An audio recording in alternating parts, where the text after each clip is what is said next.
Nepal टेलिकमलाई divorce दिएर एनसिएललाई देखिएको छ हैन यहाँ त देखियो छैन कसैले इन्डिकेट गर त स्क्रिन शेयर भएको छ कि छैन छैन सर छैन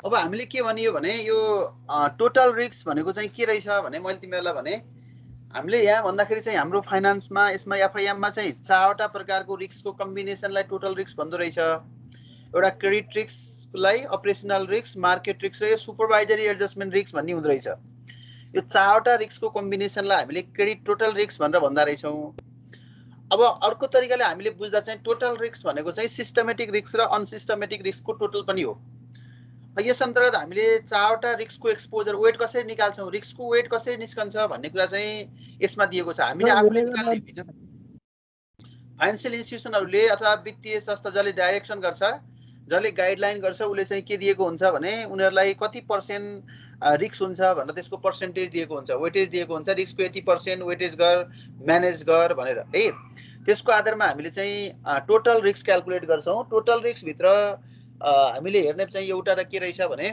यो क्रेडिट रिस्क वेटेड एक्सपोजर भन्ने रहेछ र चारवटा रिस्कको वेटेड एक्सपोजर निकाल्न पर्दो रहेछ हामीले एउटा क्रेडिट रिस्क वेटेड एक्सपोजर फर्स्टमा सेकेन्डमा चाहिँ अपरेसनल रिस्क वेटेड एक्सपोजर थर्डमा मार्केट रिस्क वेटेड एक्सपोजर र फोर्थमा supervisory adjustment under pillar second भन्ने रहेछ अब हामीले हिसाब गर्दा त यति सबै जोडे मात्रै हुन्थ्यो तर यसको थोरै हामीले कन्सेप्चुअल कुरा हेरौँ अब क्रेडिट रिस्क वेटेड एक्सपोजर भनेको चाहिँ के रहेछ भन्दा क्रेडिट रिस्क भनेको तिमीहरूलाई थाहा छ हामीले यो कर्जा जोखिम भनेको चाहिँ के हो रे भन त तिमीहरूले पढ्यो मैले यसको उल्लेखेको छैन के हो रे क्रेडिट रिस्क भनेको हामीले पढेछौँ नि त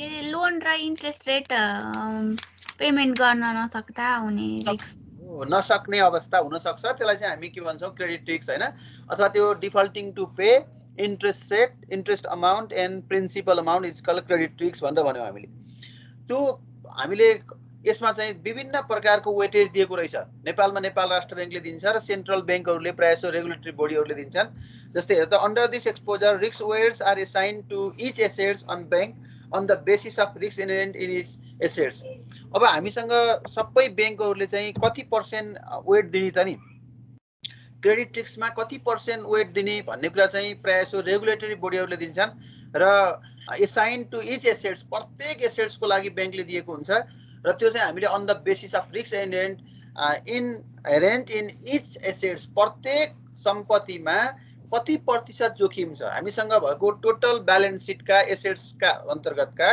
प्रत्येक एसेट्सहरूको कति पर्सेन्ट रिस्क छ भन्ने आधारमा हामी के निकाल्छौँ भने क्रेडिट रिस्क एक्सपोजर पत्ता लगाउँछौँ the risk weighted weight assign by NRBR नेपालमा चाहिँ के छ त यसको प्र्याक्टिस भन्दा चाहिँ नेपालमा 0% देखि 200% सम्म रिस्की मान्दो रहेछ र एसेट्सहरूलाई हामीले गरेको लगानीलाई 0% देखि 200% सम्मको रिस्क वेट दिँदो रहेछ the risk weight assign by NRBR 0%, 20%, 50%, 60%, 75%, 100%, 150% and 200%.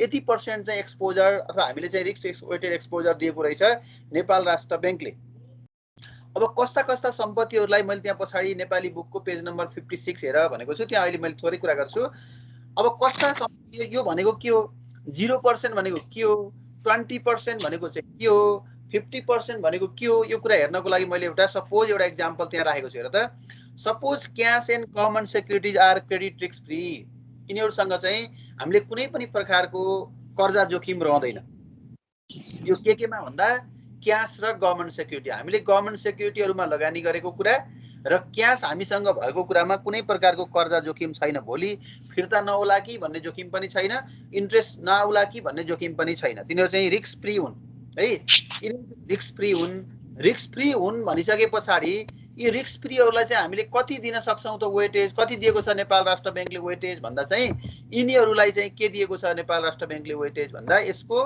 Risk free हो भने यो चाहिँ कति पर्सेन्ट हामीले क्रेडिट रिस्क वेटेड एक्सपोजर दिन पर्यो भन्दा 0% दिन पर्यो त यस्ता हामीले चाहिँ कसरी थाहा पाउने भन्ने चाहिँ नेपाल राष्ट्र बैंकले क्लासिफाई गरेको छ।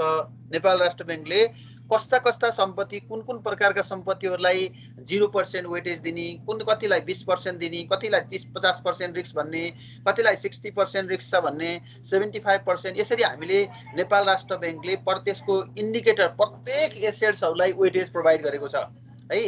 अब यसले 0% हामीले चाहिँ भनेको चाहिँ जस्तै क्यास र गभर्नमेन्ट सेक्युरिटीलाई कति दियो रे भन्दाखेरि यिनीहरू रिस्क फ्री हुन् र यिनीहरूको so the risk weight assign to these assets is 0, उनीहरूलाई चाहिँ 0% एसाइन गरेको छ। अब 0% एसाइन गरेको छ भनेको यसको अर्थ के रहेछ भन्दाखेरि त it implies that banks do not need additional capital to support cash and government securities। यो कुरा तिमीहरूले बुझ्न सक्छौ नि। यसले भनेको कुरा के रहेछ भने तिमीलाई 0% यसको क्रेडिट रिस्क वेटेज एक्सपोजर दियो भनेको अर्थ के रहेछ भने त्यो क्याश एन्ड गभर्नमेन्ट सेक्युरिटीलाई त्यसलाई बियर गर्नको लागि, त्यसलाई सपोर्ट गर्नको लागि अरु कुनै पनि प्रकारका एसेट्सहरूलाई के गर्न पर्दो रहन्छ, हामीलाई म्यानेज गर्न पर्दो रहन्छ। अर्को एसेट्सको पैसा यसमा लगानी गर्न पर्दैन, यसको लागि हामीले रिजर्भ जोगाएर राख्न परेन। हामीले जति क्याश र गभर्नमेन्ट सेक्युरिटीमा लगानी गरेका छौं त्यसको चाहिँ 0% रिस्क छ भनेको है। 0% रिस्क छ भनेको त्यसको लागि एडिशनल इन्कम, एडिशनल क्यापिटल हामीले के गर्नु पर्दैन, म्यानेज गर्न पर्दैन। अब जस्तै मान कुनै एउटा एसेट्सलाई बैंकले चाहिँ 200% रिस्की मान्न सक्छ। त्यो 200% रिस्की मान्नेमा त्यहाँ गभर्नमेन्टले दिएको चाहिँ 200% रिस्की मान्ने चाहिँ जस्तै मान यो अनपेड ग्यारेन्टी क्लेम्सहरूलाई 200% मान्दो रहेछ है। अनपेड ग्यारेन्टी क्लेम्सहरूलाई चाहिँ 200% रिस्की मान्दो रहेछ। त्यो भनेको जस्तै मान तिमीसँग अनपेड ग्यारेन्टी क्लेम चाहिँ कति छ भन्दा 100 छ, मान अमाउन्ट 100 छ भन न। 100 त्यसको अमाउन्ट छ, तिमीले त्यहाँ लगानी गरेको पैसा छ त्यो अनपेड ग्यारेन्टी क्लेम्समा। अब त्यसलाई 200% रिस्क दियो भने त्यसको लागि तिमीले 100 लगानी गरेको छौ भने थप तिमीले कति क्यापिटलको व्यवस्था गर्न पर्यो त नि त्यसको म्यानेज गर्नको लागि भने 200% को व्यवस्था गर्न पर्यो। 200% तिमीले 200 चाहिँ के गर्न पर्यो, थप व्यवस्था गर्न पर्यो। 100 लगानी गरेको हो, 100 लाई रिस्क फ्री बनाउनको लागि, त्यसको रिस्क म्यानेज गर्नको लागि तिमीले 200% चाहिँ के गर्न पर्यो, क्यापिटललाई म्यानेज गर्न पर्यो भनेको रहेछ। त्यसैले यसमा मैले त्यो 0% को मात्रै कुरा गरेँ, सबैमा यस्तै हो। कसैलाई बैंकले प्रोभाइड गर्दाखेरि यति % रिस्क प्रोभाइड यति छ भनेको छ भने त्यसको आधारमा हामीले 200% सम्म पनि के गर्न सकिन्छ, यसको हामीले चाहिँ रिस्क एक्सपोजर दिन सकिन्छ र risk exposure credit risk weighted एक्सपोजरको आधारमा हामीले जति लगानी गरेको छ त्यसको 200% थप क्यापिटल त्यसको लागि म्यानेज गर्न पर्छ भनेको रहेछ है। अब यसलाई योसँग सम्बन्धित कुरा मैले तिमीहरूलाई यो पेज नम्बर नेपाली बुकको पेज नम्बर 56 भन्नेमा त्यहाँ धेरै तरिकाले दिएको रहेछ हेर। त्यहाँ जस्तै मैले तिमीहरूलाई 0% हुने चाहिँ तिमीहरूसँग सबैसँग बुक छ होला मेरो विचारमा, मैले एक दुईटा आइटमहरू पढेँ। जस्तै 0% रिस्क दिएको नेपाल राष्ट्र बैंकले प्रोभाइड गरेकोमा 0% त्यसको रिस्क एक्सपोजर दिएको के रहेछन् भन्ने जस्तै नगद मौजदात रहेछ, अनि त्यसपछि गएर सुन मौजदात भनेको रहेछ, नेपाल राष्ट्र बैंकमा रहेको मौजदात भनेको रहेछ है। त्यो नेपाल राष्ट्र बैंकमा भएको डिपोजिटको कुरा भयो। अनि त्यसै गभर्नमेन्ट सेक्युरिटी हामीले लगानी गरेको छ भने त्यो कुरा भयो। अनि गभर्नमेन्टले इस्यु गरेको डिबेन्चरमा हामीले इन्भेस्ट गरेको छ भने त्यो सरकारले नेपाल राष्ट्र बैंकले ऋणपत्रमा गरेको लगानी है, नेपाल राष्ट्र बैंकले गरेकोमा। अनि त्यसपछि गएर आफ्नै मुद्दती धितो राखेर पुनः सुरक्षित हुने गरी दिएको कर्जा रसिद, धितो कर्जा हैन, सरकारी सुरक्षण पत्रको धितोमा पुनः सुरक्षित हुने गरी प्रदान गरेको कर्जा यो। त्यसपछि गएर सरकारी सुरक्षण पत्रको पाउनुपर्ने ब्याज, हामीले गभर्नमेन्ट सेक्युरिटीमा लगानी गरेको छ र त्यहाँबाट प्राप्त गर्नुपर्ने ब्याज, विपन्न वर्ग अथवा हामीले डिप्रेस सेक्टर लोनहरू हुन सक्छ, क्रेडिट हुन सक्छ, योसँग सम्बन्धित सबै चिजलाई चाहिँ कति दिएको रहेछ भन्दा हामी गभर्नमेन्टसँग वा एनआरबीसँग डाइरेक्ट रिलेसन भएर राखेका जति पनि हाम्रा लगानी छन्, हाम्रा सम्पत्ति छन्, ती सम्पत्तिलाई चाहिँ उसले एनआरबीले कति दिएको रहेछ वेटेज भन्दाखेरि 0% रिस्क अथवा हामीले क्रेडिट रिस्क वेटेज प्रोभाइड गरेको रहेछ। अब त्यस्तै गरेर यो 20% दिएकोमा चाहिँ के रहेछ, यो इंग्लिश बुकमा मैले भेटिनँ, त्यही भएर मैले यसलाई भन्दैछु। 20% चाहिँ केलाई दिएको रहेछ भने चाहिँ जस्तै स्वदेशी बैंक वित्तीय संस्थाहरूमा रहेको मौजदात। अब नेपाल राष्ट्र बैंकमा राखेकोलाई चाहिँ तिमीहरूले 0% मान दियो। अरू ब्याङ्कहरुमा राखेकोलाई चाहिँ उसले के गरिदियो भन्दा 20% रिस्की मानिदियो है। वित्तीय संस्थाहरुमा रहेको मौजदात अनि मुद्दती रसिदको दाबी चाहिँ हामीले डिपोजिटको रिसिप्ट प्राप्त गरेका छौं भने त्यसको कुरा भन्न सक्ने भयो।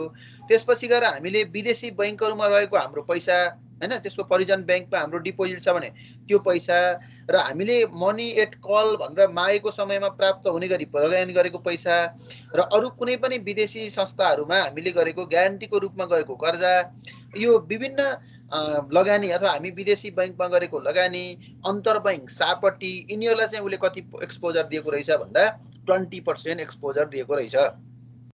त्यसको 20% credit risk weighted exposure provide गरेको रहेछ। अब अर्को हामीले जस्तै 100% दिएको चाहिँ केमा रहेछ भन्दा हेर है 100% शेयरमा डिबेन्चर र बन्डमा गएको लगानीलाई उले फेरि 100% रिस्की मानेको रहेछ है। शेयरमा भएको डिबेन्चरमा भएको र बन्डहरुमा भएको इन्भेस्टमेन्टलाई उले 100% मानेको रहेछ। अर्को हामीले यसमा चाहिँ जस्तै बिल कलेक्सन छ त्यसलाई चाहिँ 0% दिएको छ। अनि फरिजन हामीले चाहिँ फरवर्ड फरिजन एक्सचेन्ज कन्ट्र्याक्ट छ 10% छ।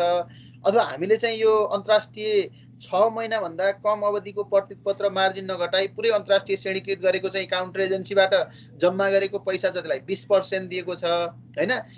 अन्डरराइटिङ कमिसनको कुरा पर्चेज क्रेडिटको कुरा रिपर्चेज टेकओभरको कुरालाई 50% दिएको रहेछ हेर। एडभान्स पेमेन्ट अफ ग्यारेन्टी छ अथवा फाइनान्शियल र अदर ग्यारेन्टीहरु दिएको छ। एक्सेप्टेन्स अथवा हामीले चाहिँ इरिभोकेबल भनेको चाहिँ त्यो परिवर्तन गर्न नसकिने खालका लोन कमिटमेन्टहरु छन् यसलाई चाहिँ 100% दिएको छ। र अनपेड ग्यारेन्टी क्लेम्सहरुलाई कति दिएको रहेछ 200% दिएको रहेछ। अब हामीले यसलाई चाहिँ यति पर्सेन्ट दिएको छ भन्दा घोग्न पर्दैन यो क्वेशनले दिन्छ हामीलाई हैन। तर हामीले यसमा नेपाल राष्ट्र बैंकले कम्तीमा 0% देखि बढीमा 200% सम्म के दिएको रहेछ भन्दा यो credit risk weighted exposure provide गरेको रहेछ भन्ने सम्झ। क्रेडिट रिस्क वेटेड एक्सपोजरमा हामीले कुनै पार्टीले हामीले गरेको लगानी हाम्रो सम्पत्तिमा भएको लगानीमा कुनै पार्टीले त्यसको इन्ट्रेस्ट पेमेन्ट गर्न सक्दैन प्रिन्सिपल पेमेन्ट गर्न सक्दैन त्योसँग सम्बन्धित रिस्कलाई हामीले क्रेडिट रिस्क भन्यौं। नेपाल राष्ट्र बैंकले नेपालमा यो क्रेडिट रिस्कलाई 0% देखि 200% सम्म के दिएको रहेछ credit risk weighted exposure provide गरेको रहेछ। यो कुरा चाहिँ तिमीहरुले यसमा बुझ्न सक्यौ। तिमीहरुसँग बुक त छ नि हैन सबैसँग? हजुर हजुर सर हजुर हैन। त्यसको पेज नम्बर तिमीहरुले 56 मा हेर्यौ भने त्यहाँ धेरै पोइन्टहरु दिएको छ कुन कुन चीज हामीले 0% मा राख्ने कुन कुन चीजहरु चाहिँ 20% मा राख्ने कुन कुन 50% मा राख्ने भनेर त्योसँग सम्बन्धित कुरा दिएको छ। तर हामीले यो चाहिँ यो चाहिँ हामीले घोक्न चाहिँ पर्दैन है सर। यहाँ त दुई तरिकाले दिएको छ सर। कसरी दिएछ? अब माथि चाहिँ उपल्लो गोलेमा 0 र 20 100 दिएको छ तल्लामा 0 10 20 50 100 200 दियो। गुड। म त्यसमा आउँदैछु। अब म त्यसमा आउँदैछु। त्यसमा आउने चाहिँ यहाँनिरबाट तपाईको स्योरहरुको के देखिएकै छैन के सर मेना? अरुकोमा नि देखिए छैन? मेरा मात्र हो कि सर समस्या? मैले अहिले शेयर गरेको यो एउटा बक्स बनाएको भन्दा तलपट्टि थोरै कुरा गरे। त्यो बक्स भन्दा तलपट्टि के देखिएछ ल भन त? के देखिए छैन। In balance sheet obligation of balance sheet obligation bills collection मैले यही कुरा यो कुरा चाहिँ तिमीहरुलाई त्यहाँ बुकमा दुई तरिकाले दिएको छ। हामीले चाहिँ माथि पनि दिएको छ तल पनि दिएको छ भन्ने कुरा भयो नि। हो हामीले ब्यालेन्स शीटमा दुईटा प्रकारका आइटमहरु देखाउँदा रहेछौं हेर। एउटा इन ब्यालेन्स शीट अब्लिगेशन्स जो हामीले त्यस्ता दायित्वहरु हुन्छन् जुन दायित्वहरुलाई हामीले केमा देखाइएको हुन्छ ब्यालेन्स शीटमा देखाइएको हुन्छ। ब्यालेन्स शीटमा देखाउने त्यस्ता दायित्वहरु के हुन सक्छन् भन्दा जस्तै हामीले अब क्लेम अन सेन्ट्रल बैंकको कुरा हुन सक्छ, क्लेम अन फरिजन बैंकको कुरा हुन सक्छ, इन्भेस्टमेन्ट बोन्ड्स एन्ड शेयरको कुरा हुन सक्छ, लोन एन्ड एडभान्सको कुरा हुन सक्छ हैन। अब हामीले यी विभिन्न प्रकारका चीजहरु हामीले जो छन् तिनीहरुलाई केमा देखाउन सक्छौं भन्दा यो इन ब्यालेन्स शीट अब्लिगेशनमा देखाउन सक्छौं।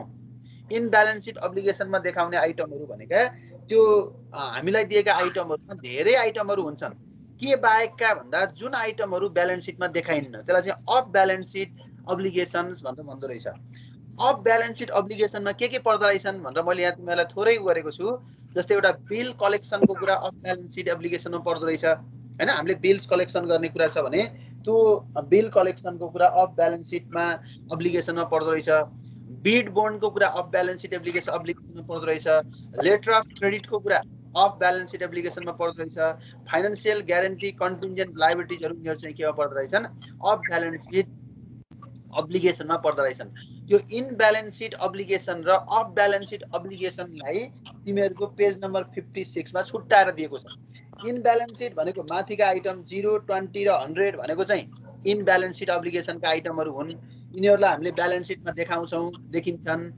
र अर्को अफ ब्यालेन्स सिट अब्लिगेसन भनेको यिनीहरू ब्यालेन्स सिटमा देखाइँदैन। यिनीहरू ब्यालेन्स सिटमा यी आइटमहरू सामान्यतः ब्यालेन्स सिटमा हुन्नन्, तर उनीहरूले पनि हामीले रिस्क त बियर गर्नुपर्छ त्यहाँ पनि।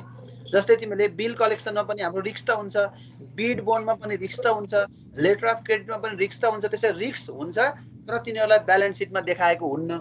रिस्क हुने र ब्यालेन्स सिटमा नदेखाएका आइटमहरू चाहिँ बिल कलेक्सनको कुरा रहेछ, फरवार्ड फरिजन एक्सचेन्ज कन्ट्र्याक्टको कुरा रहेछ, अन्डरराइटिङको कुरा रहेछ, त्यसपछि गएर क्रेडिट पर्चेज अथवा रिपर्चेज गरेको टेक ओभर गरेको कुरा रहेछ, त्यसपछि गएर एडभान्स पेमेन्ट अफ ग्यारेन्टीको कुरा रहेछ, फाइनान्सियल र अदर ग्यारेन्टीहरूको कुरा। अनि त्यसपछि गएर हामीले चाहिँ यो नन कन्भर्टेबल लोन कमिटमेन्टका कुराहरू हैन, योसँग सम्बन्धित अनपेड ग्यारेन्टी क्लेम्स यिनीहरू रहेछन्। र त्यसमा हामीले फेरि बिल कलेक्सनलाई चाहिँ 0% रिस्क दिँदो रहेछ उसले। बिल कलेक्सनलाई उसले 0% वेटेज दिँदो रहेछ नेपाल राष्ट्र ब्याङ्कले। त्यस्तै गरेर फरवार्ड फरिजन एक्सचेन्ज कन्ट्र्याक्ट भन्ने विदेशी विनिमय सम्झौता जो हामी अग्रिम रूपमा गर्छौँ, त्यो अग्रिम विदेशी विनिमय सम्झौतालाई 10% दिँदो रहेछ। त्यस्तै गरेर हामीले अर्को 6 महिना अवधि राखेर हामीले जुन प्रकारको लेटर अफ क्रेडिटहरू इस्यु गर्छौँ, त्यो लेटर अफ क्रेडिटहरूलाई उसले 20% दिँदो रहेछ। 6 महिनाभन्दा बढी भयो अन्डरराइटिङ कमिसनका कुराहरू हुने भए, क्रेडिट पर्चेज रिपर्चेजको कुरा भयो त्यसलाई 50% भन्दो रहेछ। अनि त्यसपछि एडभान्स पेमेन्ट ग्यारेन्टीको कुराहरू, फाइनान्सियल एडका कुराहरू हैन, अदर ग्यारेन्टीका कुराहरू, त्यसपछि नन कन्भर्टेबल लोन त्यसको कमिटमेन्टका कुराहरू छन् भने तिनीहरूलाई चाहिँ 100% दिँदो रहेछ। र अनपेड ग्यारेन्टी क्लेम्सलाई उसले कति दिँदो रहेछ भन्दा 200% दिँदो रहेछ। त्यसैले यसमा हाम्रा दुईटा आइटमहरू रहेछन्। हामीलाई क्वेसनले सामान्यतः छुट्टाएर दिएको हुन्छ इन ब्यालेन्स सिट अब्लिगेसन र अफ ब्यालेन्स सिट अब्लिगेसन भनेर। तर हामीलाई यसमा इन ब्यालेन्स सिट अब्लिगेसन भनेको चाहिँ के रहेछ भन्दा जुन आइटमहरू ब्यालेन्स सिटमा देखाएको हुन्छ, ब्यालेन्स सिटमा देखाएको र रिस्क बियर गर्न पर्ने आइटमहरूलाई चाहिँ हामी इन ब्यालेन्स सिट अब्लिगेसन्स भन्दा रहेछौँ। भने ब्यालेन्स सिटमा नदेखिएका आइटमहरू तर जसले हामीलाई रिस्क क्रिएट गरिराखेका हुन्छन् त्यस्ता आइटमहरूलाई हामी के भन्दा रहेछौँ अफ ब्यालेन्स सिट अब्लिगेसन्स भन्दा रहेछौँ है। इन ब्यालेन्स सिट अब्लिगेसन र अफ ब्यालेन्स सिट अब्लिगेसन भन्ने कुरा मैले तिमीहरूलाई सम्झाएँ। यसमा धेरै आइटमहरू छन्। अब हामीले यसमा घोकेर साध्य पनि छैन हेर, किनभने प्रत्येक दिन फाइनेन्सियल उस मार्केटमा नयाँ नयाँ एसेट्सहरू थपिन्छन्, नयाँ नयाँ त्यसका डेरिभेटिभ्सहरू थपिन्छन्। त्यो बिचमै हामीले एकाइहरू थपिसके पछाडि हामीले घोकेर पनि हुन्न, क्वेसनले दिएका आइटमहरूको आधारमा हामीले यति पर्सेन्ट भनेर दिएको हुन्छ, त्यसको आधारमा हामीले यसको सोलुसन गर्ने हो। अब मैले तिमीलाई यो इन ब्यालेन्स सिट अब्लिगेसन र अफ ब्यालेन्स सिट अब्लिगेसन भन्ने कन्सेप्ट बुझाएँ। मैले आइटम त यहाँ लेखेको छैन, इन ब्यालेन्स सिट र अफ ब्यालेन्स सिटमा सबै धेरै छन्, त्यहाँ एक पाना छ, यति धेरै आइटमहरू छन् बुकमा तिमीहरूले हेऱ्यौ होइन। तर मैले इन ब्यालेन्स सिट भनेको चाहिँ ब्यालेन्स सिट भित्र देखिने, ब्यालेन्स सिट भित्रका शीर्षकहरू पनि हुन सक्छन् र ब्यालेन्स सिटमा नदेखिने शीर्षकहरू पनि हुन सक्छन् भन्ने कुरा मैले यो भन्न खोजेको कुरा। यति कुरा तिमीहरूले बुझ्यौ कि बुझेनौ? इन ब्यालेन्स सिट र अफ ब्यालेन्स सिट भन्ने सर अझै एकचोटि भन्दिनुहोस् न के देखियो छ नि, तर इन ब्यालेन्स सिट भनेको ब्यालेन्स सिटमा देखिने हैन। हामीले फाइनान्शियल स्टेटमेन्ट बनाउँदा, वित्तीय विवरणहरू बनाउँदाखेरि ब्यालेन्स सिटमा समावेश गर्ने बुँदाहरूलाई, त्यस्ता सम्पत्तिहरूलाई, त्यस्ता लगानीहरूलाई हामीले इन ब्यालेन्स सिट अब्लिगेसन भन्दा रहेछौँ हैन।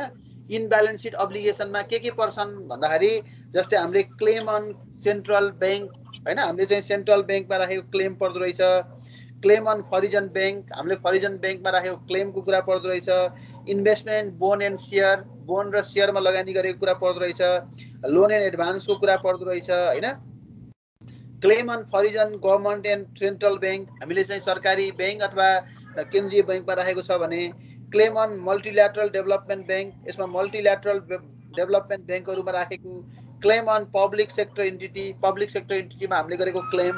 र क्लेम एन्ड फरिजन ब्याङ्क्सहरू अथवा हामीले क्यास इन ट्रान्जिट यस्ता कुराहरू चाहिँ हाम्रा के रहेछन् भने यिनीहरू हाम्रा इन ब्यालेन्स सिट अब्लिगेसन्सहरू रहेछन्। ब्यालेन्स सिटमा देखिने अब्लिगेसन बाध्यताहरू जसलाई विभिन्न प्रकारले वेटेज दिएको रहेछ नेपाल राष्ट्र ब्याङ्कले। अर्को अफ ब्यालेन्स सिट अब्लिगेसन भन्ने पनि रहेछन्। अफ ब्यालेन्स सिट अब्लिगेसनमा त्यहाँ धेरै दिएको छ, तिमीहरूलाई झन्डै 50-60 वटा पोइन्टहरू छन्, त्यहाँ अझ बढी होलान्। त्यो मध्ये मैले यहाँ केही कुरा लेखेँ। जस्तै अफ ब्यालेन्स सिट अब्लिगेसनमा एउटा के हुनसक्छ भन्दा बिल्स कलेक्सनको कुरा हुनसक्छ, bid bond, letter of credit, त्यस्तै गरेर फाइनेन्सियल ग्यारेन्टीका कुराहरू र कन्टिन्जेन्ट लायबिलिटीहरू। हामीले चाहिँ अब सामूहिक हिसाबले चुक्ता गर्नुपर्ने दायित्वहरू अथवा हामीले कुनै बोन्डहरू जो बिडमा जान्छन् होइन, त्यो हामीले बिडिङ सिस्टममा गएर इस्यु भएका बोन्डहरू, यी चिजहरू के हुन् भने ब्यालेन्स सिटमा नदेखिने आइटमहरू हुन्, तर उनीहरूले हामीलाई रिस्क क्रिएट गरिरहेका हुन्छन्। यति कुरा तिमीहरूलाई भने। अब यसपछि यो हामीले कसरी क्याल्कुलेट गर्छौँ त नि, credit risk weighted exposure calculate गर्ने कसरी हो? हाम्रो मुख्य कन्सर्न चाहिँ तिमीहरूको यहाँ हो। यो चाहिँ तिमीहरूले अब हो यो credit risk weighted exposure CRWE भन्ने यो सार त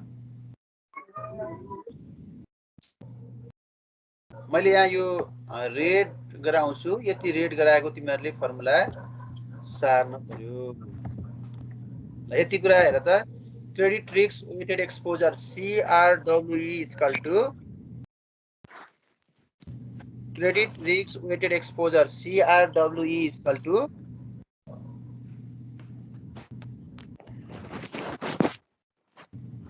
सार्दैछौ? हजुर sir. Credit risk weighted exposure CRWE equal to यान समेसन J इक्वल टु 1 कितिका यान समेसन J इक्वल टु 1 एकछिन आउनु न।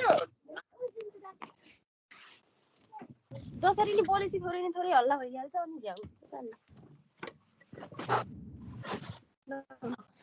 लाइन गयो फेरि कि तलतिरबाट गएर हेर्नु हुने मलाई तिमीहरू त्यहाँ दिनु क्या त तिमीहरू गर्ने बेलामा नबोला त को बोल्दैछ?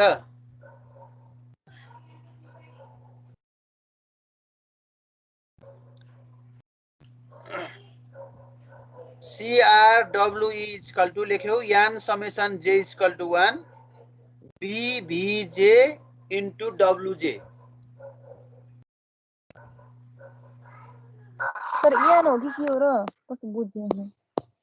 CRWE भनेर लेख्यौ हैन, क्रेडिट रिस्क वेटेड एक्सपोजर भनेर लेख्यौ कि लेखेनौ? समेसन यान हो कि के हो? समेसन यान समेसन J इक्वल टु 1 हो। भएछ। यान summation J equal to 1 BVJ into WJ।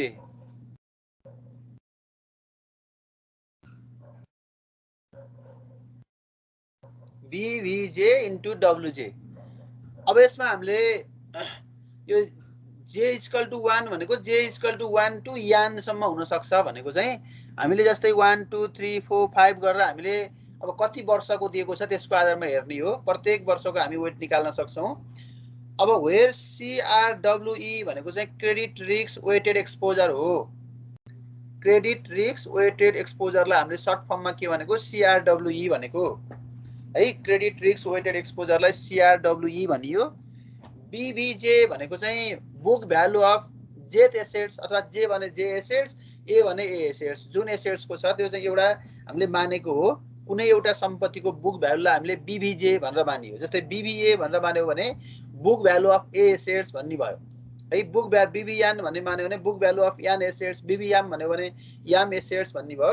कुनै सम्पत्तिको बुक भ्यालुलाई हामीले बुक भ्यालु BVJ भनेर मानियो।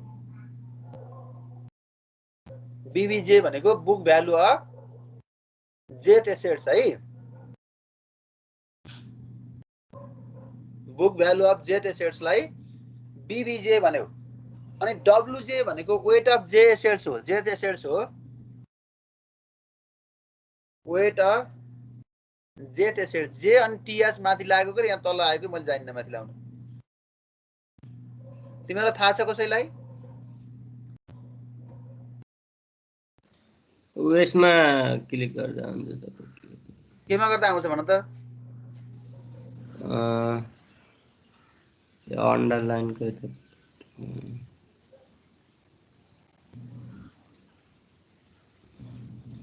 जेथ एसेट्स हो है त्यो चाहिँ तिमीहरूले सम्झ फेरि त्यहाँ अर्कै अर्कै जस्तो देखिएको छ फन्ड भन्ने छ त्यो अप्सन त्यताको यता फन्ड भन्ने के त के छ अन्डरलाइन को साइड अझै त उस गर्नु त त्यहाँ सुपर स्क्रिप्ट के भन्ने हुन्छ त्यसमा गएर अहिले मैले जान्न म खोजुला त्यो यो तिमीहरूले जेथ एसेट्स भनेर लेख्यौ नि बीबीजे भनेको बुक भ्यालु अफ जेथ एसेट्स भनेर डब्ल्युजे भनेको वेट अफ जेथ एसेट्स भनेर लेख्यौ हैन हजुर हजुर अब जे भनेको टाइप्स अफ एसेट्स हो ए टु एन अब 1 2 3 4 गर्दै विभिन्न सम्पत्तिहरू हुन सक्छन् त्यसो गरेपछि हामीले के गर्छौं अब यसको क्रेडिट रिस्क वेटेड एक्सपोजर पत्ता लगाउन सक्छौं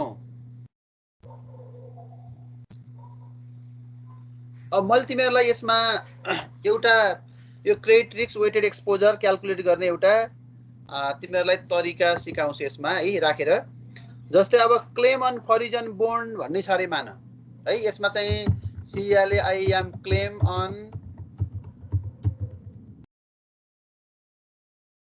अन फरिजन बोन्ड भन्ने भयो मान है यो क्लेम अन फरिजन बोन्ड भनेर हामीलाई उले के दियो भने एसेट्सको एउटा प्रकार दियो यसको बुक भ्यालु क्वेशनले आफै दिएको हुन्छ बुक भ्यालु कति दियो क्वेशनले भन्दाखेरि मान हाम्रो त्यहाँ मैले बुककै क्वेशन हेर्दै छु बुकमा 35 दियो 35000 दियो र यसको वेट कति दियो क्वेशनले आफै दिएको छ त्यहाँ रिस्कको वेट कति दियो भन्दा रिस्क वेट पर्सेन्टेजमा 20% दियो है यो चाहिँ कति हुन्छ उसको 20% छ भनेर दियो अब तिमीहरूले यसमा के गर्ने भन्दा अब हाम्रो क्याल्कुलेसन हाम्रो कन्सर्न भनेको त यो पत्ता लगाउने हो हैन अब हामीले रिस्क वेटेड भनेको चाहिँ के रहेछ भन्दा मैले त्यहाँ 2 into 3 भनेर लेखेँ 2 into 3 भनेको चाहिँ के हो भन्दा book value into risk weight हो यति गरेपछि तिमीहरूले यसमा जानिहाल्छौ नि अब यसमा book value into risk weight भनेपछि हेर त बुक भ्यालु भनेको 35000 छ इन्टु रिस्क वेट भनेको 20% छ 35000 र 20% गर्दाखेरि यहाँ कति आउने भयो त नि कति आउने भयो भन त 7000 अब यो तिमीहरूले यो अमाउन्ट यो पनि दिएको छ मैले भनेको ठाउँमा 35000 पनि उसैले दिएको छ अब तिमीहरूलाई यो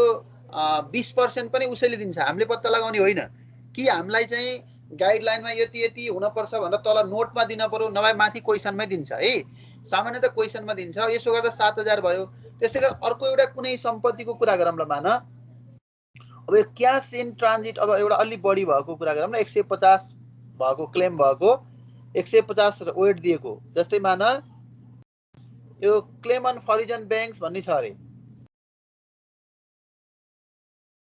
क्लेम अन फरिजन बैंक भन्ने भयो दोस्रो ल क्लेम अन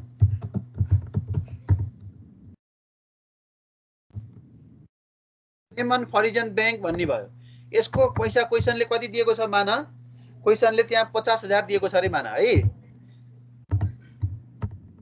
50000 दिएको छ र यो क्लेम अन फरिजन बैंकको वेट कति हो भन्दा 150% हो यसको रिस्क प्रोवाइड गरेको नेपाल राष्ट्र बैंकले दिएको रिस्क प्रोवाइड गरेको चाहिँ 150% हो 150% निकाल 50000 को 150% कति हुन्छ ल भन त 50000 को 150% गर भनेपछि कति आयो त 75000 आयो हो यो यसरी हामीले के पत्ता लगाउन सक्छौं भन्दाखेरि चाहिँ तिमीहरूले यो क्रेडिट रिस्क वेटेड एक्सपोजर पत्ता लगाउन सक्छौ अब यो दुईटा जोडिसि टोटल निस्कन्छ टोटल निस्कनु भन्दा पहिला धेरै आइटमहरु हुन्छन् हिसाब गर्दाखेरि जस्तै यो मैले त्यहाँ छुट्टाएर दिएको हुन्छ धेरै जसो ठाउँमा एउटा चाहिँ इन ब्यालेन्स शीट आइटम र अफ ब्यालेन्स शीट आइटम भन्ने इन ब्यालेन्स शीट आइटमका कुराहरुलाई हामीले माथि टोटल गर्छौं त्यसपछि इन ब्यालेन्स शीटका आइटमहरुलाई टोटल गरिसकेपछि बल्ल हामी के पत्ता लगाउँछौं यो अफ ब्यालेन्स शीटका आइटमहरुमा जान्छौं त्यसरी इन ब्यालेन्स शीट र अफ ब्यालेन्स शीट आइटमहरुमा इन ब्यालेन्स शीट र अफ ब्यालेन्स शीट निकालिसकेपछि हामी टोटल के निकाल्छौं टोटल रिस्क वेटेड एसेट्स भनेर टोटल वेटेड यसको चाहिँ यो रिस्क वेटेड एसेट्स भन्नेमा यहाँ टोटल लेख्यो नि, यो टोटल रिस्क वेटेड एसेट्स भनेर सबैलाई हामीले जोड्दै जोड्दै गरेर के निकाल्न सकियो भन्दा टोटल रिस्क वेटेड एसेट्स निकाल्न सकियो। यसमा इन ब्यालेन्स सिटका आइटमहरू पनि हुने भए र अफ ब्यालेन्स सिटका आइटमहरू पनि हुने भए। यसमा त जति आइटम दिए पनि तिमीहरूले यति इन्टु यति गर्न त के गाह्रो भएर यो त सक्छौ नि, तिमीहरूले सक्दैनौ र? सकिन्छ सर। यसमा त तिमीहरूलाई तर दिन्छ। हजुर उसैले छुट्टाएर दिन्छ। ए अनि त्यो पर्सेन्टेज पनि छुट्टै दिएकै हुन्छ? हो पर्सेन्टेज पनि उसैले दिन पर्यो, पर्सेन्टेज पनि दिन पर्यो र इन ब्यालेन्स र अफ ब्यालेन्स भनेर पनि उसले छुट्टाएर दिएको हुन्छ। त्यसको आधारमा हामीले निकाल्ने टोटल जम्मा के मात्रै हो भन्दाखेरि यो रिस्क वेटेड एसेट्स निकाल्ने मात्रै हो। रिस्क वेटेड एसेट्स निकाल्दाखेरि हामीले चाहिँ book value into risk weight अथवा त्यसको रिस्क वेटलाई चाहिँ मल्टिप्लाई गर्ने हो भन्ने चाहिँ सम्झना पर्यो के है। अब यसमा तिमीहरूले त्यो बीबीजे इन्टु डब्लुजे भन्ने सम्झना पर्यो। अब प्रत्येक वर्ष हामीले एउटै सम्पत्ति हुन सक्छ अथवा धेरै, यसमा प्रत्येक वर्ष यो यान समेसन जे इक्वल टु 1 भनेपछि 1 2 3 4 5 गरेर धेरै हुन सक्छ नि सम्पत्तिहरू। ती सबै सम्पत्तिहरूको हामीले बुक भ्यालु अफ दिएको हुन्छ, एसेट्सको भ्यालु पनि दिएको हुन्छ, वेट पनि दिएको हुन्छ। त्यसपछि हामीले के निकाल्ने हो, सीआरडब्ल्युई निकाल्ने हो है। यो केस मैले त्यहाँ तिमीहरूलाई इन ब्यालेन्स सिट र अफ ब्यालेन्स सिटमा यसरी क्याल्कुलेट गर्ने भनेर सिकाएँ। यो कुरा क्याल्कुलेसन गर्न सक्छौ पक्का पनि कि यसमा कन्फ्युजन छ भने त क्याल्कुलेसन गर्ने कुरामा तिमीहरूलाई बुक भ्यालु पनि उसैले दिने, रिस्क वेट पनि उसैले दिने भने त मल्टिप्लाई गरेर निकाल्न सकिहाल्छौ नि हैन? सकिन्छ नि यो कुरा? सकिन्छ।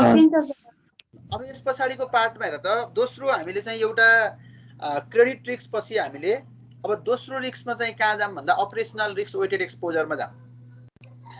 यो अपरेसनल रिस्क वेटेड एक्सपोजर भनेको चाहिँ फेरि के हो भन्दाखेरि हामीले day to day organisation operation गर्दाखेरि अथवा हामीले सञ्चालन गर्दाखेरि कति रिस्क हुन सक्छ भन्ने कुरा हो।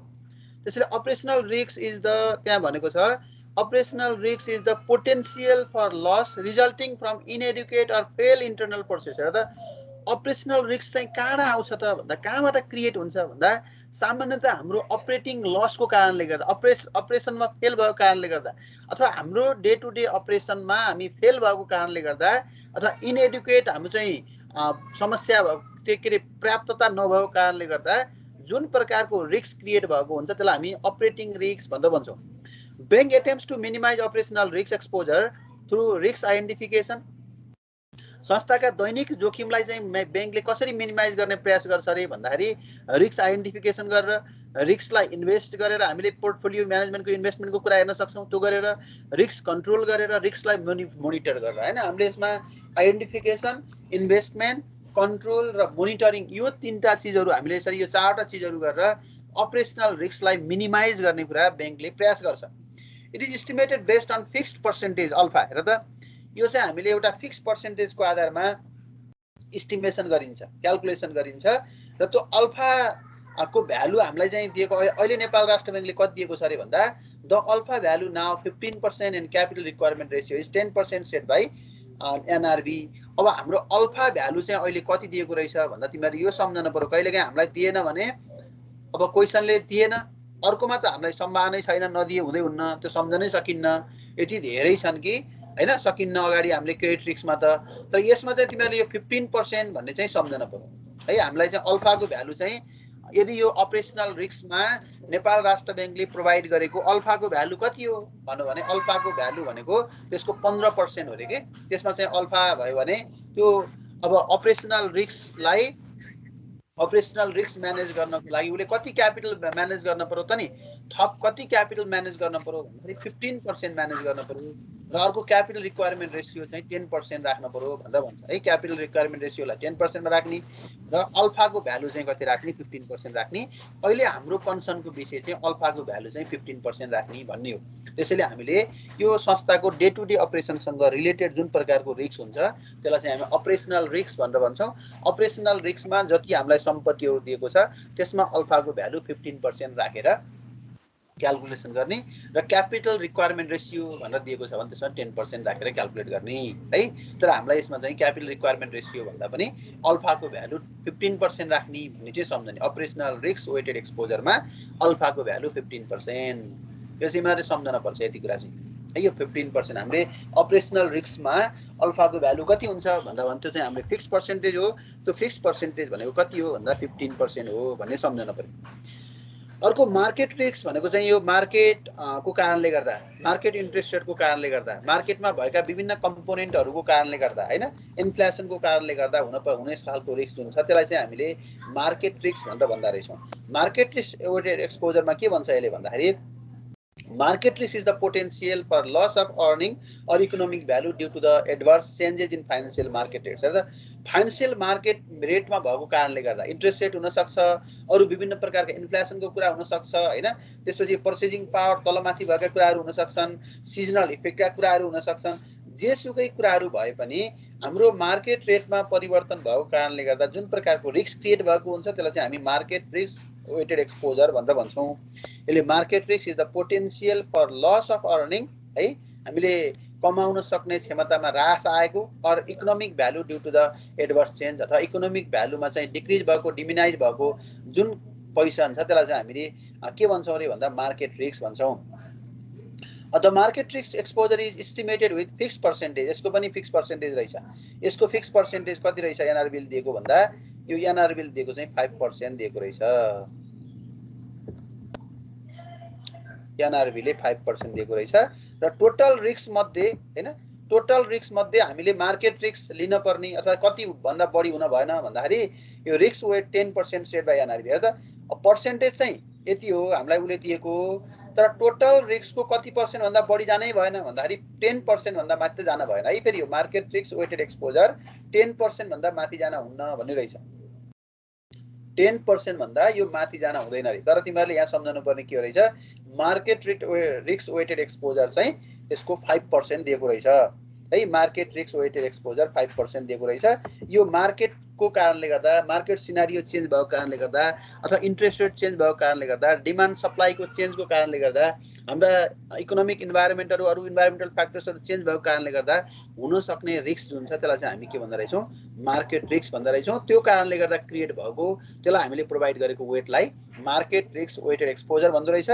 एनआरबीले यसलाई चाहिँ 5% प्रोभाइड गरेको रहेछ यसको रिस्कको। अब अर्को चाहिँ हामीले यो सुपरभाइजरी एडजस्टमेन्ट अन्डर पिलर सेकेन्ड भन्छ। हामीले बेसल सेकेन्ड अनुसार है, बेसल सेकेन्ड अनुसार हामीले चाहिँ प्रोभाइड गरेको अथवा त्यहाँ पनि रिस्क हुन्छ। सुपरभाइजरी एडजस्टमेन्ट भनेको कहिलेकाहीँ भनेका अथवा आफूभन्दा माथिल्लो मान्छेले, आफूभन्दा माथिल्लो निकायले अथवा सुपरभाइजरी बोडीले भनेको कुरा मानेन भने पनि उसलाई पेनाल्टी लगाउने चलन हुन्छ। ब्याङ्कहरू, तिमीहरूले यो ब्याङ्कहरूमा काम गर्ने मान्छेहरूलाई सोध्यौ भने उनीहरू सबैभन्दा बढी कहिले डराउँछन् भन्दा चाहिँ एनआरबीको सुपरभिजन आएको छ भने डराउँछन्। एनआरबीको सुपरभिजन आएको छ भने उनीहरू सबै चिज छोडेर के गर्छन्, त्यो उनीहरूलाई सेवा गर्ने, उनीहरूलाई समय दिने, उनीहरूसँग सोध्ने, बुझ्ने, सबै कुरा उनीहरूले जे भन्छन् त्यो अनुसार गर्ने। किन त्यसो गर्छन् भन्दा यदि उनीहरूले त्यहाँ भन्दाखेरि केही भन्दैनन्, लेखेर जाँदाखेरि यहाँ चाहिँ राम्रो देखिएन भनेर भन्यो भने उनीहरूको पर्फर्मेन्समा धेरै तलमाथि पर्न सक्छ। त्यसैले सुपरभाइजरी बोडीहरूको कारणले गर्दा, उनीहरूले दिएको हामीले चाहिँ गाइडलाइनलाई नमानेको कारणले गर्दा क्रिएट हुने खालको रिस्क हुन्छ, त्यसलाई हामी supervisory adjustment under pillar second भनेर भन्दा रहेछौँ। यसले भनेको छ हेर्दा, it is a risk under Basel second. यो चाहिँ बेसल सेकेन्ड अनुसारको रिस्क हो। If the concern bank does not obey the rules and guidelines provided by regulatory body, then regulatory body can charge some capital which increases the risk is called supervisory adjustment under pillar second. अब हामीले कहिलेकाहीँ उनीहरूले भनेको मानेन। हेर्दा, if the concern bank does not obey the rules and guidelines provided by the regulatory body, regulatory बोडीले दिएको गाइडलाइनलाई उसले मानेन, रुल्सलाई मानेन भने त्यो रेगुलेटरी बोर्डले के दिन सक्छ भन्दा केही चार्ज, केही क्यापिटल चार्ज गर्न सक्छ। यो क्यापिटल चार्ज गर्यो भने अथवा पेनाल्टी चार्ज गर्यो भने त्यसले हाम्रो रिस्कलाई म्याक्सिमाइज गर्छ, इन्क्रिज गर्छ। त्यो खालको रिस्कलाई हामीले चाहिँ सुपरभाइजरी एडजस्टमेन्ट रिस्क भनेर भन्दा रहेछौँ। अब यो टोटल रिस्क कसरी निस्कँदो रहेछ भन्दा यी चारवटा रिस्कहरूलाई जोड्यो भने टोटल रिस्क वेटेड एक्सपोजर निस्केर हामीले सुरुमा मैले तिमीलाई टोटल रिस्क वेटेड एक्सपोजरमा यहाँ माथि पनि लगेको थिएँ। चारवटा रिस्कमा हेर्दा एउटा चाहिँ क्रेडिट रिस्क वेटेड एक्सपोजर भन्ने थियो, अपरेसनल रिस्क वेटेड एक्सपोजर भन्ने थियो, मार्केट रिस्क वेटेड एक्सपोजर भन्ने थियो र supervisory adjustment under pillar second भन्ने थियो। यो सबै तीनटै जोड्यो भने तिम्रो के निस्क्यो भन्दा अब हामीले चाहिँ के निकाल्न सकियो यसबाट भन्दा अब टोटल रिस्क वेटेड एक्सपोजर पत्ता लगाउन सकियो। टोटल रिस्क वेटेड एक्सपोजर अब तिमीहरूले यो फर्मुलामा यो सार अब यो total risk weighted exposure equal to भन्ने सार त अब total risk weighted exposure equal to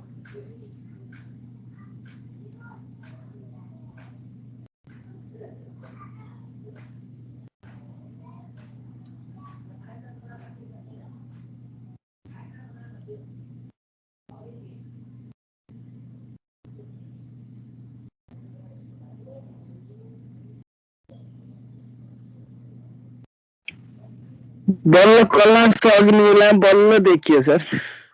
हो हजुर सर। ठ्याक्क सार्ने बेला देखियो, ठिकै छ। होइन स्टुडेन्ट लिए सर यसो अगाडिको नि यसो अलिअलि भनिदिनु नि ऊ जाने आउने गर्दाखेरि नेटले कामै गरेन क्या सर। हजुर खोजी भयो नि कामै गरेन, खोजी भयो नि कामै गरेन क्या सर मेरो। ल अब यसलाई सार त पहिला के टोटल रिस्क वेटेड एक्सपोजर भन्ने सार्यो।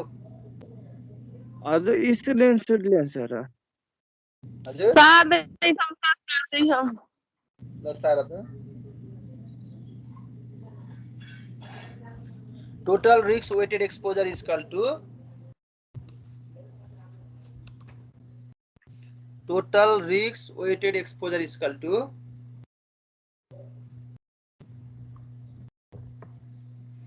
credit risk weighted exposure,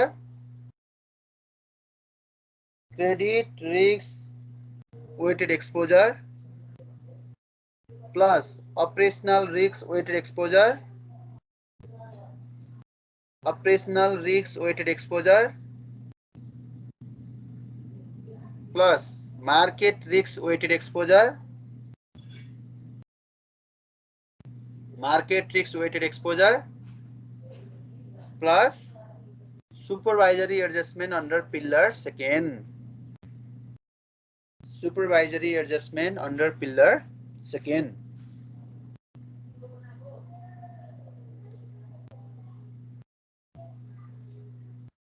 sir अगाडिको नि अलिअलि सरस्वती भनिदिनु नि मलाई। यही चारवटा यसै यही कुरा हो। यति चारवटा कुरा बाहेक अरू मैले पढाएकै छैन दुर्गा। यो credit risk weighted exposure, operational risk weighted exposure र मार्केट रिस्क वेटेड एक्सपोजर र supervisory adjustment under pillar second यो भनेको के हो भन्ने मात्रै पढाएको अगाडि। अनि यो दुई तरिका थिए त्यहाँ तिमीहरूलाई मैले अहिले यो रेकर्ड छ, रेकर्ड पठाउँछु, तिमीहरूले एकपटक सुन। अरू एप्समा हामीले बुझ्न पर्ने कुरा केही छैन। सुरुमा मैले तिमीहरूलाई जहाँ फर्मुला देखाएँ नि, हजुर सर, यो फर्मुला तिमीहरूले बुझेछौ नि सबैले होइन? बुझ्ने कुरा यहाँ बुझ्न पर्यो। क्रेडिट रिस्क वेटेड एक्सपोजर यो अरु हैन यो पहिला तिमीहरूले यही तालिका यो सुन त, यो पहिला मैले भनेको कुरा सुन। यो क्रेडिट रिस्क वेटेड एक्सपोजर भन्ने यो बुझ्यौ कि बुझेनौ? यान summation J equal to 1 BBJ into डब्लुजे भन्ने मैले यहाँ हिसाब गराएरै बुझाएँ नि। यो कुरा बुझ्यौ बुझेनौ?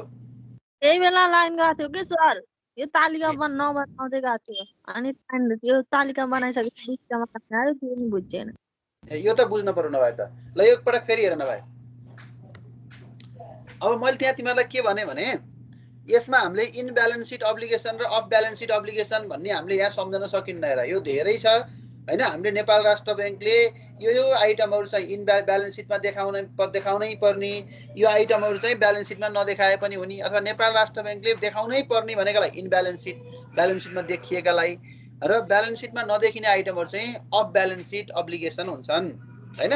अब इन ब्यालेन्स सिट अब्लिगेसन र अफ ब्यालेन्स सिट अब्लिगेसनलाई बैंकले, नेपाल राष्ट्र बैंकले कति पर्सेन्ट देखि 0 देखि कति पर्सेन्ट सम्म दिएको रहेछ वेटेज?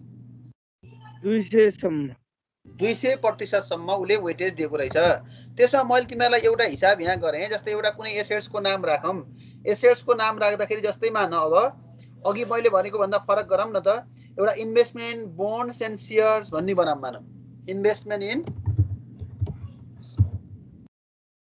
इन बोन्स एन्ड भन्ने मानम है, यो सम्पत्तिको नाम दिएको छ। यसो सम्पत्तिको बुक भ्यालु कति दिएको छ क्वेसनले भन्दाखेरि हामीलाई मान उसले क्वेसनले दियो हामीलाई 50,000 दियो। त्यसको रिस्कको वेटेज कति हुन्छ रे नेपाल राष्ट्र ब्याङ्कले छुट्याएको अनुसार भन्दा त्यसको रिस्कको वेटेज भनेको 100% त्यसको रिस्क हुन्छ रे है, 100% रिस्कको वेटेज हुन्छ। यो दुईटा क्वेसन थियो। तिमीलाई चाहिँ बुक भ्यालु पनि दियो, वेटेज हामीले यो पढ्नु पर्ने हो। पहिला ध्यान देऊ त मैले भनेको। अब यो बुक भ्यालु पनि तिमीलाई दियो, रिस्क वेट पनि तिमीलाई दियो भनेपछि अब हामीले चाहिँ यहाँ के निकाल्न सक्ने भयो त भन्दा रिस्क वेटेड एसेट्स निकाल्न सकियो। अब 50,000 को 100% भनेको कति हो त नि? 85,000 हो। 85,000 हो है। यसको हामीले 50,000 को 100% भनेको 50,000 हो। अब मैले तिमीहरूले के कुरा नसोध भने मलाई जस्तै यहाँ सर एसेट्समा के नाम हुन सक्छन्, के नाम हुन सक्छन्, उसले क्वेसनले ब्यालेन्स सिटमा जे दिएको छ ती नामहरू हुन सक्छन्। बुक भ्यालु कति हुन सक्छ, जति उसले दिएको छ त्यति बुक भ्यालु हुन सक्छ। रिस्क वेट कति हुन सक्छ हामीले घोक्न सकिन्छ कि सकिन्न, हामीले यसमा चाहिँ घोक्न सकिन्न। इन ब्यालेन्स सिट र अफ ब्यालेन्स सिट आइटममा मैले अगाडि तिमीहरूलाई 56 पेज नम्बरमा भएको आइटम भने यति धेरै आइटम छन् कि त्यहाँ 0% देखि 200% सम्म भएका। अब हामीले कुन सम्पत्तिलाई कति पर्सेन्ट वेट दिने भन्ने कुरा चाहिँ हामीले घोक्न सकिन्न, क्वेसनले दिएको हुन्छ। त्यसको आधारमा हामीले निकाल्नु पर्ने के मात्रै हो, अब यो रिस्क वेटेड एसेट्स मात्रै निकाल्नु पर्ने हो। अब यहाँ हामीले 100% हुन्छ कि 50% हुन्छ कि 20% हुन्छ कि हैन, त्यसपछि गएर 0% हुन्छ कि, यो चाहिँ हामीलाई क्वेसनले दिएको हुनुपर्छ है। यसलाई चाहिँ हामीले घोकेर सक्दै सकिन्न, किनभने त्यहाँ धेरै आइटमहरू दिएको छ इन ब्यालेन्स सिट र अफ ब्यालेन्स सिटमा। अब तिमीले त्यहाँ बुकमा हेर्यौ भने 56 पेजमा छ, धेरै आइटमहरू छ, ती घोकेर सकिन्न, यति पर्सेन्ट राख्ने हो भनेर अब हामीले उसले दिएको हुन्छ त्यसको आधारमा मल्टिप्लाई गरेर यो book value into risk weight गरेर risk weighted assets find out गर्ने हो। यति मात्रै कुरा हो। अब यहाँ यस्तै गरेर यो 100% को भयो, अर्को कुनै 0% को भयो भने यहाँ 0 हुने भयो। अब अरू कति पर्सेन्टको छ त्यो पर्सेन्टको आधारमा क्याल्कुलेट गर्ने भयो। यो कुरा अहिले कुरा बुझियो? हजुर सर। अनि डब्लुजे भनेको के हो त सर? हजुर डब्लुजे वेटेज वेट अफ जे एसेट्स भनेको त्यो बुकमा पनि छ कि तिमीहरूले त्यहाँ बुकबाट हेर्यौ भने थाहा छ नि। हैन रे, यो क्वेशनमा डब्लुजे भन्ने खोजेको। हजुर यो क्वेशनमा डब्लुजे, यो क्वेशनमा डब्लुजे भनेको चाहिँ यो बुक भ्यालु भयो नि। यो weight of book weight of जे एसेट्स भनेको चाहिँ तिम्रो चाहिँ कति छ वेट, रिस्क वेट भन त। 100% छ यहाँ त। यो चाहिँ हामीले बीबीजे भयो गरे हैन, यो हजुर 50,000 बीबीजे, यो बुक भ्यालु भयो। मैले त्यहाँ बुक भ्यालु लेखेको छु हैन। अनि त्यसपछि यो के लेखिएछ, वेट लेखिएछ है। अब तिमीहरूले त जे भनेको त के हो भने एसेट्स को नाम जे हुन सक्छ, के हुन सक्छ, ए हुन सक्छ। अघि मैले तिमीहरूलाई भने नि एसेट्स को नाम त जे पनि हुन सक्छ। अब यहाँ चाहिँ के आयो एसेट्स को नाम भन त? के देखिएको छैन, स्क्रिन ढिलो देखिन्छ एकछिन पछि। एसेट्स को नाम के आयो ल भन त? Investment in bond and share sir. हो, इन्भेस्टमेन्ट बोन्ड्स इन शेयर हैन। त्यो चाहिँ के आयो भन्दाखेरि अब यो चाहिँ एसेट्स को नाम आयो। अब बुक भ्यालु भनेको एउटा नाम हो त हैन सर? हजुर जे भनेको एउटा एसेट्स को नाम भन्ने, जेको ठाउँमा एसेट्स को नाम चाहियो हैन सर? हो, एसेट्स का नामहरू चाहिँ यहाँ एसेट्सहरुमा कतिवटा हुन्छन्, त्यसमा चाहिँ बुक भ्यालु उसले दिएको हुन्छ, वेट उसले दिएको हुन्छ, त्यसपछि बुक भ्यालु इन्टु वेट गरेर हामीले के निकाल्ने, रिस्क वेटेड एसेट्स निकाल्ने। त्यही हो सर। यो त सुन्नुहोस् न, मैले त यहाँ त यसरी अरियो थिएँ है सर। यो उसमा यो शीर्षकहरूको एसेट्सको नामहरू पहिले एसेट्स 1 भने जी एसेट्स पुरा लेखे हैन सर? हैन, यो बुक भ्यालु जी क्वेशनमा दिए जी बुक भ्यालु दिएको लेखे हैन सर? हैन। अनि यो रिस्क वेट भन्ने त्यो किताबमा दिन्छ, 1 या 2 किताबमा नदिएको, त्यति 56 पेज नम्बरमा हेर्ने हैन सर? हैन। अनि रिस्क वेटेड एसेट्स भन्ने अब त्यो पर्सेन्टेज त्यहाँ निकाले होइन सर? हजुर अनि यो रिस्क वेटेज एसेट्स भन्ने त्यो जुन 4th कोलमको क्या उसको त्यो मैले यता पर्सेन्टेज अनुसार निकाले होइन? अनि जम्मैमा टोटल अरेर जोडे होइन? अनि CRW भन्दाखेरि बुक भ्यालु इन्टु उसका वेटेज जे हिसाब गरेर निकालेको छु सर मैले त।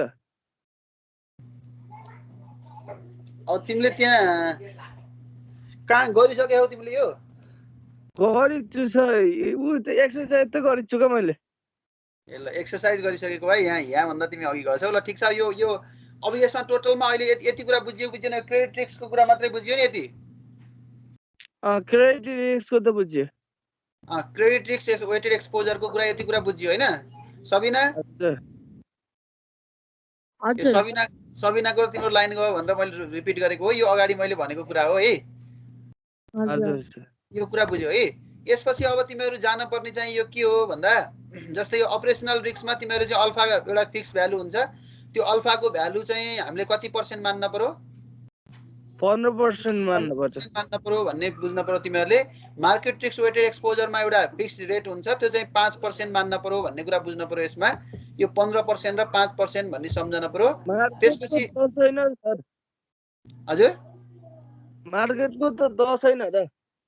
10 पनि त्यहाँ लेखेको छु मैले है। त्यहाँ 10 पनि लेखेको छु। त्यसमा रिस्क वेट चाहिँ 10% भन्दा बढी जान भएन र फिक्स पर्सेन्टेज चाहिँ 5% हुन पर्यो भनेर दिएको छ है।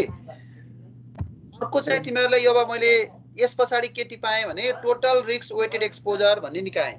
टोटल रिस्क वेटेड एक्सपोजर भनेको credit risk weighted exposure plus operational risk weighted exposure plus market risk weighted exposure plus supervisory adjustment under pillar second भन्ने कुरासम्म यतिसम्म तिमीहरूले सार्यौ। अब मैले यस पछाडिको पार्टमा तिमीहरूलाई यसमा लैजानु पर्ने हो है। यसमा लैजानु हजुर सुपरभाइजरी एडजस्टमेन्ट भित्र फेरि सुपरभाइजरी एडजस्टमेन्ट भित्र त के पर्छन् भन्ने कुरा हामीलाई थाहा छैन। अब सुपरभाइजरी एडजस्टमेन्ट भनेको जस्तै नेपाल राष्ट्र ब्याङ्कले अथवा जसले सुपरभिजन गर्छ नि उसले सुपरभिजन गर्दाखेरि हामीलाई जति पेनाल्टी तिराएको छ त्यो पेनाल्टीको पर्सेन्टेज राख्ने हो कि यसमा यति पर्सेन्ट भन्ने चाहिँ छैन है। अब कति पर्सेन्ट कति क्यापिटल पेनाल्टी तिराउँछ त्यो पेनाल्टी तिराएको पैसालाई यहाँ राख्ने हो।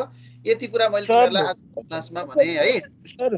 सर यो सुपरभाइजरली एडजस्टमेन्ट अन्डर पार्ट सेकेन्डको त त्यो क्वेसनले तोक्यो भने चाहिँ यति पर्सेन्ट भन्ने त फिक्स त पहिले ऊ हुन्न होइन सर?